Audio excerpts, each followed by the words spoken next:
மாநிலம் முழுவதும் இன்று வேலைநிறுத்தத்தில் ஈடுபட்டுள்ள சத்துணவு ஊழியர்கள் சென்னையில் உள்ள ஆட்சியர் அலுவலகம் அருகே போராட்டம் நடத்தி வருகிறார்கள். இது தொடர்பான கூடுதல் விவரங்களோடு இணைகிறார் செய்தியாளர் வெங்கட்.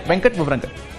வணக்கம் நந்தா. மாநிலம் முழுவதும் இன்றைய தினம் தமிழ்நாடு சத்துணவு ஊழியர் சங்கத்தினர் காலவரையற்ற வேலைநிறுத்தம் ஈடுபட்டு தற்பொழுது அந்த மாநிலம் முழுவதும் போராட்டத்தில் ஈடுபட்டு வருகிறார்கள். அந்த வகையில் சென்னை மாவட்ட ஆட்சியர் அலுவலகம் இருக்கக்கூடிய பகுதிகளில் தமிழ்நாடு சத்துணவு ஊழியர் சங்கத்தினர் தற்பொழுது போராட்டத்தை முன்னெடுத்து வருகிறார்கள். இவர்களுடைய பிரதான கோரிக்கையாக இருப்பது காலமுறை ஊதியம், குடும்ப பாதுகாப்புடன் கூடிய ஓய்வூதியம், பணிக்கொடை அமைப்பாளர்களுக்கு 5 லட்சம், சமையல் உதவியாளர்களுக்கு 3 லட்சம், காலியாக இருக்கக்கூடிய பணியிடங்களை உடனடியாக நிரப்ப வேண்டும் உள்ளிட்ட பிரதான கோரிக்கைகளை முன்னிறுத்தி இன்றைய தினம் மாவட்டம் முழுவதும் தற்பொழுது தமிழ்நாடு சத்துணவு ஊழியர்கள் போராட்டத்தை முன்னெடுத்து வருகிறார்கள்.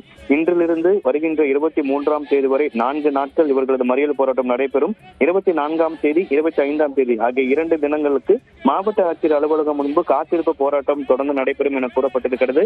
அவர்களுடைய கோரிக்கையை அரசு நிறைவேற்றும் வரை தொடர் போராட்டத்தை முன்னெடுப்போம் எனவும் தெரிவித்திருக்கிறார்கள். பள்ளிகள் செயல்பட்டு வரக்கூடிய நிலையில, பள்ளிகளுக்கு மாணவர்கள் வந்திருக்கக்கூடிய நிலையில தமிழ்நாடு சத்துணவு ஊழியர் சங்கத்தினர் பிரதான கோரிக்கைகளை முன்னிறுத்தி தற்பொழுது மாவட்டம் முழுவதும் போராட்டத்தை மேற்கொண்டு வருகிறார்கள். நன்றி வெங்கட் விவரங்களுக்கு. இடைவேளை